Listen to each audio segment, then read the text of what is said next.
Unconditional love is a concept that simply can only be experienced, more or less, in a conscious state. One needs to reach a certain heightened state of awareness and openness towards the universe to realize that, in a way, this unconditional love exists. See, when the universe allowed everything to exist, sooner or later in its existence, you came to life. The universe didn't ask anything of you in return. When you live, your whole life, you will always consume more than you can give, right?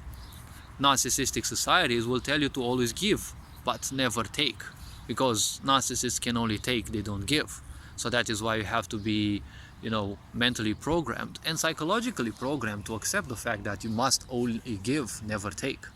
See, every time, every transaction in this life, even your breath, you take in air and you only give a part of it back, right? You'll always eat more than you put out, right? Because a part of it has to maintain the function of this body. Even your car, for example. Well, your car simply does what it has to do, right? It takes you here, it takes you there, anywhere you need, right? You put some gas in it, and, well, only a part of it will be sent out, right? Because it's what remains from all the bodily processes of the car, right? Your computer has consumers. They consume electricity, and, well, a part of it is belched out as the radiative cloud or whatever it is called, right? The aura of radiation that all machines emit around them. So if we are to move further, well, at a certain level, right, the unconsciousness of the universe, well, the universe is fully unconscious. So why is it that I've been saying that you can only feel unconscious love, unconditional love, when you are conscious, when the universe is unconscious? Well, what? I kind of fucked up. Alright, so the universe is conscious, okay, or unconscious? No, it is unconscious. And how it can feel things? Well, it doesn't feel. Everything happens in life, and, well, that's kind of it. Does the universe ask for something in return? Nah, it never does. And, well, as a living being, you simply live, right? But the point is, as long as you are unconscious, you'll always give in to the states that, easily shape you.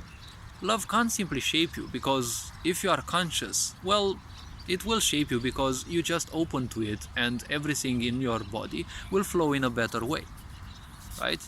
Even if you're hateful, energies in your body will still flow. They will find it harder, there will be blockages and the such, but ultimately, the point of life is simple.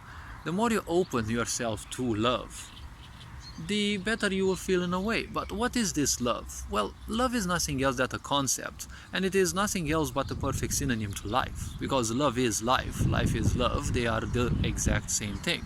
It's just that life is made, or let's say comprised of thousands of different energies. Some of them help you, some of them can be detrimental, but that is how life is.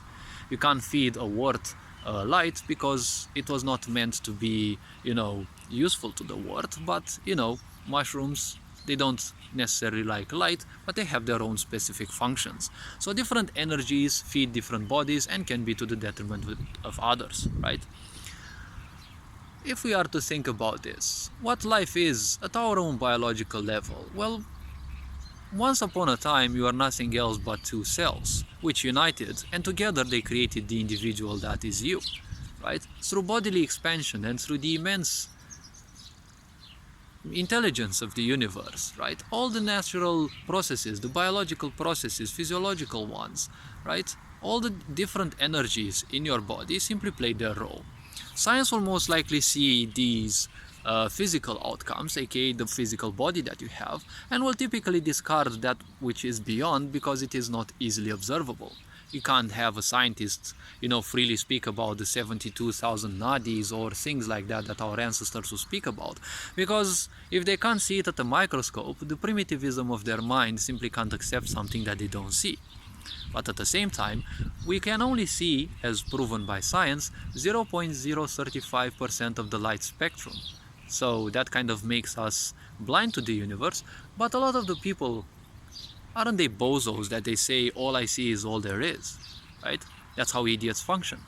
If they don't see it, well, it doesn't exist, right? Well, a disease in your body exists. Even if you don't see it, if you don't feel it, it still exists, it is still growing. You may not feel cancer until it is too late, but that doesn't mean that it is not developing. So unconditional love, it is part of this universe because basically it is life. When you are born and throughout your life, the universe, or well, this planet, it doesn't request anything of you. It only takes its body back because after all, the body that you are now living in, it is part of this little planet that we have. It is big for us, but is nothing else but a grain of sand in this universe. So the very simple point is this. Well, you have to be conscious because in the unconsciousness of creation doesn't take into account emotions. Emotion is nothing else but energy in motion. That's why it is called emotion. But the universe doesn't take that into account. It simply creates. Life creates in its all impossibilities of possibilities, right? In all the impossible odds, it will create life. Right? In planets where we can't live because they are inhospitable to us, there will always be a certain sense of life. Because even if Venus, for example, as one of the closer planets to us, is full of volcanic life, the planet itself is a form of life as well. That lava that flows, in a way it is like the blood of the planet. It has a life of its own.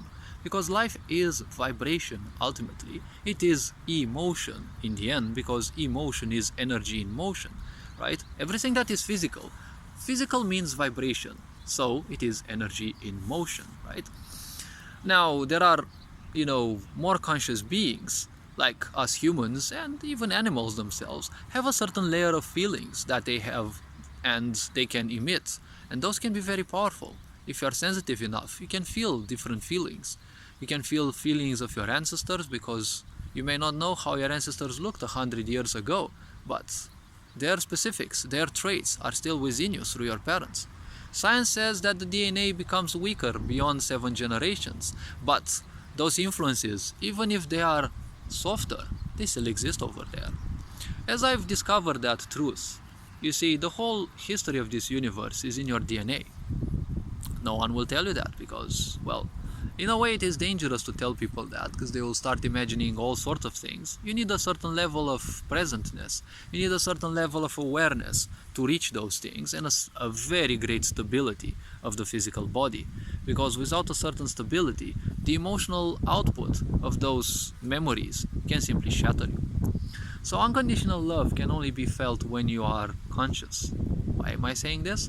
Well, when you are conscious, you can only be connected with love and with everything that makes you feel better and lighter in life. When you are unconscious, you will easily be drawn towards those impulses of the past. And our generations have been even more ignorant than us, right? Hatred, discordance, all sorts of these ideas will easily creep back into you. You also don't forget that even if nature doesn't ask anything of you, it doesn't mean that nature will not test you. It gives you a certain physical body, but that physical body has nature's imprint on it. So you have to constantly undergo its physical trials, right? There will always be those inner things, right, creeping back into you, the ignorance, the self-destructiveness, the compulsiveness, right? These are things of the physical. As long as you're physical, you're gonna feel those, and well, it matters how much you give into those or how little you give into those. If you live life ignorantly, well, hatred will be the highest level of love that you can actually feel, right? Because when you are unconscious, you are disconnected from life. When you are disconnected from life, you don't experience it. The unexamined life is not worth living. And, well, you'll feel that life is worthless. When life is worthless, you live like a machine. You live like a narcissist. Everything must come to you, and, well, you must not give anything because you'll be too afraid to lose something. Because without experiencing life, life feels worthless. There is no meaning to it. And then you have to create meaning. You'll attach yourself stupidly to everything, and then you'll expect things, right? You'll expect that everyone is the same, so you'll be afraid of others, right? This is a very intricate way of creating separation. But about this in other videos. Have an awesome time, have an awesome day. This being said, enjoy life. It is a game, play the game, don't let the game play you. And well, I'll see you in the next videos. Ferenc Board signing out.